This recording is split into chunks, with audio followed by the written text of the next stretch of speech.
She was sitting on the edge of the bed naked and could hear the mother prompting spelling words out to the child. Teaspoon. Teaspoon. T-E-sp-oo-na. Teaspoon. Had she slept? Maybe. Had she kind of slept? Maybe, more likely. The room was stale of a night of off-air conditioning and odd dreams, some of which still glopped behind her eyes and had her feeling weighted back toward sleep. Archer. Arch-er.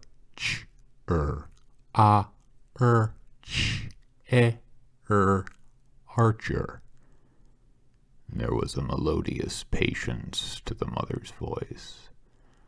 How many syllables could a single letter be given?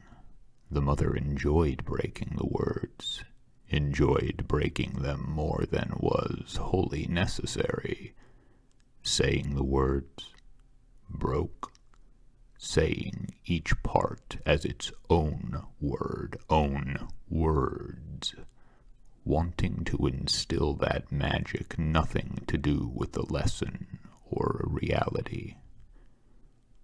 So obvious the mother knew her child would learn to spell, with or without her. What would Lucy wear? She looked on the floor.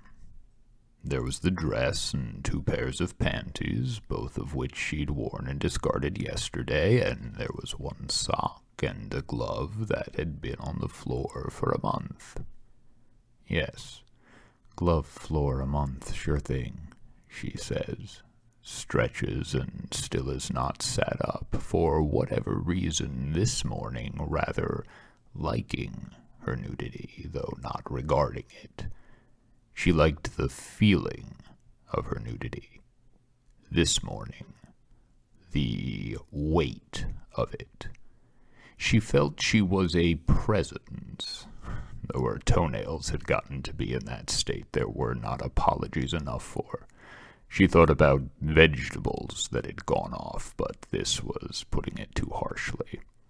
Anyway, she thought about a vegetable garden and a war going on someplace through the tree lines around it. The mother, downstairs, was now readying the child to go for the school bus. A hurry-hurry sing-song, more pleasant than was needed. Tone borrowed from popular cinema, moment borrowed from vague television. Or not. Maybe it was the way the mother sounded, felt real, genuine, hurry, backpack, shoes, and all. The child was repeating some bit of babble. A lot of the neighborhood kids were in the habit of repeating this now. Lucy heard them out the window all the time. What about it? Lucy asks herself, and, caught off guard, shrugs and lays down. Tells herself, leave me alone, I'm thinking. Then, with emphasis, adds, you fucking worry about it if you're so worried about it. Then, more offhand, probably not even aware so much she added, ha ha, and crossed both of her arms over her face, splayed legs, hiccuped. Had she drifted off? No. Nope. She could track her thoughts directly. It was just she had forgotten to pay strict attention. The mother and child had left the house without her remarking the close of the front door. Or maybe not. Unable to relax until it was verified and nowhere near in the mood to actually dress yet, she decided if she heard no sound for the countdown of 50, it must conclusively mean that the downstairs, and therefore the house, was empty. By 33, she gave up. Hardly opening her eyes, she looked at the coffee pot kept on the dresser, the dregs of yesterday's stuff in it, enough for a good half-cup while she brewed something else. Or else downstairs, glutton herself to the already fresh-brewed hot stuff. She'd have to dress. A lie. Her habit was to roam the house nude until 10 o'clock easy, either showered or unshowered. It was just she had already, just now, laid back down. That was the issue. What was it with this house? Where was this house? Where the fuck am I? Lucy thinks, burps the words, whispers, "Excuse me," sits up and peeks out the window blinds. Just a backyard. The same. Grumble, grumble. Though Lucy tends to wish the word was grumple, and did not know what authority to send the complaint to. With a lifetime of effort and enough celebrity achieved, maybe she could work the change into the popular lexicon. Maybe. And on her tombstone, they could say so. She thought about Socrates.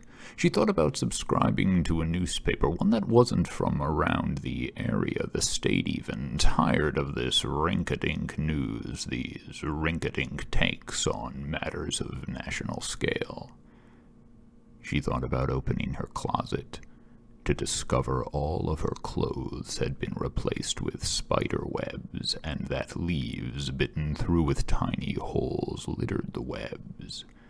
Crisps, sharp enough to cut the strands if she breathed stern enough right against them. The room smelled of cinnamon. No. The room is cinnamon. No. The room is a cinnamon. The room is a cinnamon, she tested aloud. Liked it, but narrowed her eyes like she was not really being so strict with herself. The room is a cinnamon, blah, blah, blah, blah, blah. The 5 blahs, the placeholders for the rhythm of what the rest of the line of poetry would be. Sure, a cinnamon was good. That was real nice. She liked it as she started pulling on one of the 2 pairs of discarded panties as she decided not to let the fabric out of her hands. The thing's now just a soft loop around her left ankle. Nothing to write it down with. Well, there is her notebook, stray paper, several pens, and her computer. The room is a cinnamon. If she forgets it, was it worth remembering? Or should she be glad? The compromise was reached with herself to leave the room in a t-shirt and nothing else. The house, as always, sank away sharp from the edge of her door opening. Not that she thought anyone was there, but there were many reasons the mother could suddenly return. The thing with this was, both of them were adults. A simple, sorry, would be enough to deal with that. In fact, chances were more it would be a perfectly fine breaking of the ice. Though Lucy knows the ice was already melted, she got on very well with the mother. But she should, if caught, be ready to act as though this was the first time in recorded history she had left her room without pants on. Oddly, she was more self-conscious about not being in a bra, even with the loose-fitted shirt on, a shirt which in fact made it moot that she had no panties on. Anyway, why are we talking about this, Lucy? Dunno, Lucy. You talk about all kinds of things. Who can keep track? The piano was beautiful and untuned. So untuned, so glorious. Oh, God, she could steal this piano, drag it up to her room, stuff it into her purse, ride it down the river and play it out of tune and sopping wet while the authorities scratched their heads about the clues she'd leave on purpose to keep them misdirected. In this scenario, she imagined the main detective was sympathetic to her cause and did not try too hard, knew the clues were bogus and had her number easy as pie, but decided to let her get to wherever she was going, where, yeah, she would be cuffed and locked away. Find another out-of-tune piano waiting in the prison common room, courtesy of the entire ragtag crew that had chased her. The end. She played a few songs, the mistakes, the out-of-practice touch, amplifying her asundered perfection. Another matter was, none of this wonderful food was hers. Help yourself. We have to do a big shop every month. Help yourself. But no one means that. Lucy, of course, would eat some toast, use some peanut butter, drink the coffee. That was why a whole pot was brewed, after all. She got that, appreciated the gesture on the part of the mother, but could not cook up one of these steaks, make herself a burger, use pots for pasta. Unless maybe she made enough the mother and child would use it for dinner. The flaw here being that was taking things way too far. 1, Lucy wasn't about to cook that much, and 2, Lucy herself, the roles reversed, wouldn't want to feel obligated to feed her child some weirdo spaghetti or tortellini some tenant spent the day pantsless preparing unsolicited. Also timid about using the television. This, she knows, is left field insanity. She lays out on the sofa and stares at the art prints on the wall.